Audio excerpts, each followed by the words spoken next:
Pioneer brand canola with Optimum Gly, the highest yielding glyphosate tolerant trait on the market. What's next in canola happens here.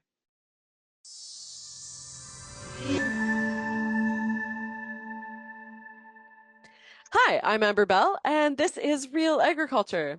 I'm sitting here today with Dr. Kaiyu Guan, who is a professor in agroecosystem modeling and sensing with the University of Illinois. I received an email from FFAR, which is the Foundation for Food and Agricultural Research, on AI and GHG emissions at a farm level. And we're going to talk about that. So I'm really excited about this, Dr. Guan. Welcome. Great to be here, Amber. Thank you. Okay, so we're going to talk about now. There's been a lot of different studies that have come out about GHG emissions at the farm level, carbon sequestration, that type of thing. And so, can you talk a little bit about your project? Because bringing AI into the mix, like, I don't even know what to think about that. So, yes. So first, quickly get started. It's a very important question. It's a very important problem to address, like how much carbon emission we actually generated when we farm, and it's very critical to understand. For one aspect, global change is real. We want to fight global change, but at the same time, we really thinking about whether agriculture could be part of the solution of agriculture to fight climate change.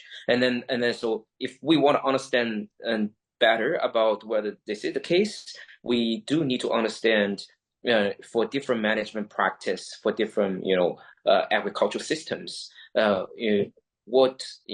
these practice connected with the outcomes on crop yield, which farmers, everybody kill, but also what's the carbon emission, GHG emission, generally speaking, actually is happening. And then we know that there are a lot of studies doing this and measure at the field level, primarily, and measure at the field level, either through different technology to measure gas exchange or digging soil cores to understand the soil carbon change.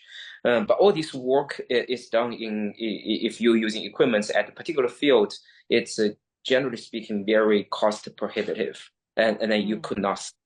And then so the key question that we are addressing is we know that if you spend a lot of money digging a lot of soil cores, put expensive eddy currents towers to measure at a farm level, you can get the answer, but that probably will cost you $1 million for the hardware. That's not feasible to do. What our goal is, can we get accurate enough quantification of greenhouse gas emission and soil carbon change, but also very cost effective and very scalable, such that we can do this for not only for one farm, but for millions of farms or every farm in the landscape. And that's a much bigger and much different question that when we frame just to understand the particular farm level greenhouse gas emission. So I think this is the framing of our question to start with. Right. And so, because that was kind of my question. As soon as I read that you're working on this, I know that there's so many studies happening, especially around ranching, because ranching is probably one of the hardest ones, as everyone has different management practices. Even within cropping systems, if you're looking at different management practices, you don't net like we haven't actually caught up to where we know exactly what the quantification would be on the carbon sequestration of different management practices. So how do you even begin to put that into a computer? Yeah, so it's a great question, and then this is where we start to have a lot of our innovations. Let me just unpack this a little bit. So first we want to start to work more on the pasture land, but our starting point is really the Midwest corn soybean system. And this is where we started. And then so in the past couple of years, what we have been focused on is try to figure out in the Midwest landscape, like typical corn soybean system, what's the carbon emission? Generally speaking, when I say carbon emission, it means like a greenhouse gas emission, generally speaking, that includes the carbon, CO2 emission from the machine, from transportation, but also N2O emission coming from the fertilizer use. And then even the use of the fertilizer have the upstream to produce this fertilizer. That's the upstream fertilizer kind of production that also include some GHG emissions. And then, so this is the primary GHG part, but we also talk about the soil carbon change, because we hope to bring the CO2 from atmosphere to the carbon. That's a process that we hope to basically call the soil carbon sequestration. So we want to account for these different aspects of the system. And then so the problem that we frame this is, yes, it's a very hard problem. How do you tackle that? How do you tackle that? When you are thinking about agriculture as a holistic system, so essentially, especially from the carbon perspective, our general take is we want to measure how much carbon goes into the system and how much carbon goes out of the system. And if you have the ability to understand what goes in, what goes out, just like your bank account, you deposit money, you use some money, you should be able to know the net change of your account. And that's essentially our core part of the idea, is thinking about agriculture as a system. We want to quantify how much carbon goes into the system, how much carbon goes out of the system. And then by doing so, we actually have the ability to quantify. Now, I gotta go through the details of how we quantify goes in, goes out. But alternatively, the conventional way of doing this is they don't care about what goes in, what goes out. They just care, okay, what's inside? And then what's inside, basically, you basically, most of the soil scientists believe that's the way that basically leads to digging soil cores or digging a lot of soil cores. And then we know, soil sample is very important. It's very important information. But at the same time, it's expensive. It has large uncertainty. And soil carbon change overall gonna take a long time to have, statistical meaningful difference. So that basically means like you dig a lot of soil cores, wait for 5 to 10 years, you may get an answer. But should we just wait there for 5 to 10 years before we can actually do anything? The answer is clearly no, because the government, the industry, the farmers really want the solutions today. And then so what we actually doing is we acknowledge soil sample is important. We need to do that in a strategic way. But at the same time, we're not only tackling only soil part only. We're thinking about the system level. We want to understand what goes into the system, what goes out of the system. And then so let me just unpack that a little bit further. What goes into the system from the agricultural system is primarily through photosynthesis. So this is the plant processes that doing the photosynthesis. Plants open their stomata to get the atmospheric CO2 in, and then through the biochemical processes inside the plants to generate sugar, carbohydrates that builds the biomass, builds the crop yield. And then this is a very important process people has been extensively studied. But what's even more amazing is this type of the process now can be seen from the satellite in the space.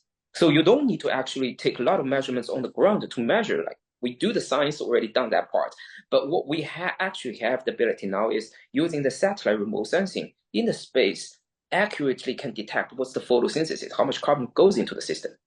Now that's good, but there's a lot of other parts of the plants that's happening. For example, plant carbon goes into the system, they build biomass, but some of the carbon will be used as plant respiration, so it will be used out. Some of the carbon will be removed as crop yield from the system.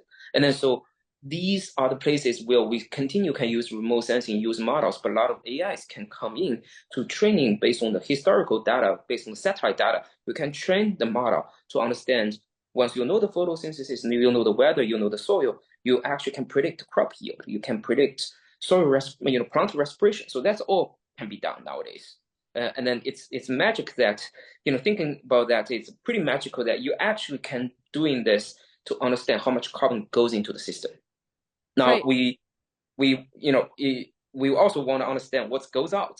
Now, the soil carbon that goes out, the carbon goes out is primarily coming from the soil, from the management practice. So let me give an example. Carbon, get photosynthesis of plants, move some of the carbon, remove that yield, and then some of the carbon left as roots or crop residual left on the ground. And so these are the carbon that goes into the soil. But not all the carbon will be part of the soil, because a lot of the carbon will be decomposed. A lot of the carbon actually will be interacted with how people manage the practice of tillage, manage, whether, farmers actually put cover crops on the ground and then put other stuff or, other practice on the ground. And these can also largely be sensed from the ground, from the remote sensing. And then so you sort of start to model all these systems that use the information from satellite, but also use very sophisticated, what we call process-based model to simulate all these processes. And then try to understand below ground where satellite cannot see, but we actually have accurate information to put into the model through the remote sensing observation, through the model, so we know how much carbon goes into the soil, and then model what's the microbial activities inside the soil to consume the carbon and generate soil carbon respiration and then other parts of the carbon pool, transformation. And then by doing so, we can actually accurately calculate at the field level how much carbon goes out. So you So sort is of that know real time? you almost can do that in real time, but in most cases, people actually don't need to do so. You need to know at the end of the growing season, when you harvest it, you actually want to know, okay, over this growing season, how much carbon emission I generated. Right, right. And then only need to do that kind of very sophisticated understanding the calculation, probably once a year, to understand integrate all the histories of, what you did on your farmland, what's the crop growth, what's the, soil activities and the microbial activities, biogeochemistry, processes, all embedded in that process, and then have the ability to quantify this. Right, that makes a lot of sense. And so once you have this all together, like how far along in the project are you? I guess that's my first question. And then what's your plan for this data? Like how would it be to help farmers? Where do you want it to go? Yeah, so it's a great question. So first, you sort of imagining we do this, uh, we can do this at a particular farm, but because we use supercomputers, use AI, we have the ability to actually scale these solutions up to millions of farms and in the landscape. The paper that we published recently that promoted by FFAR is actually we start to be able to quantify for every farm in the broader Midwest landscape, like 12 states in the broader US Midwest. And then with that being said, I think there is some assumptions that we embedded. For example, we do not know every individual farm's fertilizer use, but this is actually important. First, there's no such data, and farmers, it's kind of sensitive, and we don't have those information. But what we actually certain is we have the ability to know, like, how much photosynthesis happening at your field, how much carbon crop yield, or these aspects that probably we can have a very reasonable guess. So the carbon side of the budget, especially related to soil carbon part, we feel it's much better constrained at the field level. But also remember the N12 part induced by fertilizer is much more uncertain because we just don't know how much fertilizer put into the system. Now we can sense how much fertilizer or nitrogen has been absorbed by the plants. This can be done by remote sensing now, but we still don't know how much left in the soil. So that's the tricky part.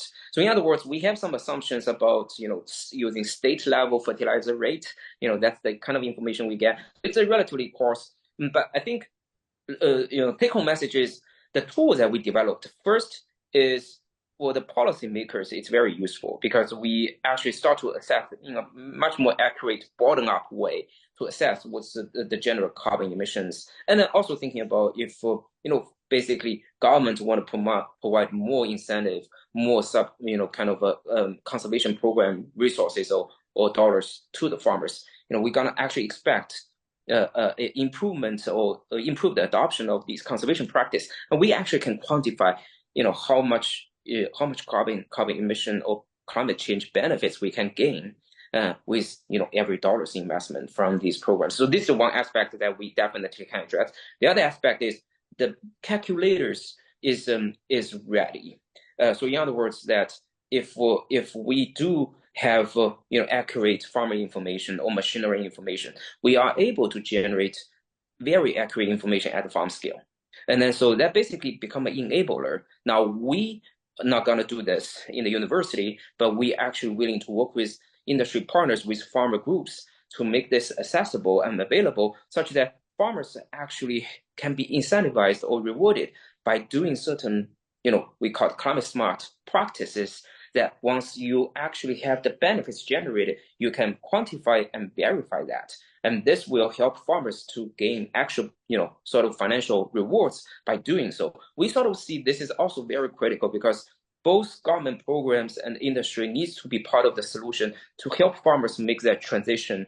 And then we believe helping farmers, incentivizing farmers is the most effective way to, help them transit from, the current practice to be more kind of smart practice. And then so we believe the technology we developed, the tool that we potentially can develop is really the enabler to allow that. That's amazing. Well, I can't wait to hear more about this down the road. I know I have some friends that have been working on GHG calculators, and it seems like it's this big rush for everyone to try and come out with it right now. So, I look forward to hearing more about your work. And thank you very much. That was Dr. Guan on Real Agriculture.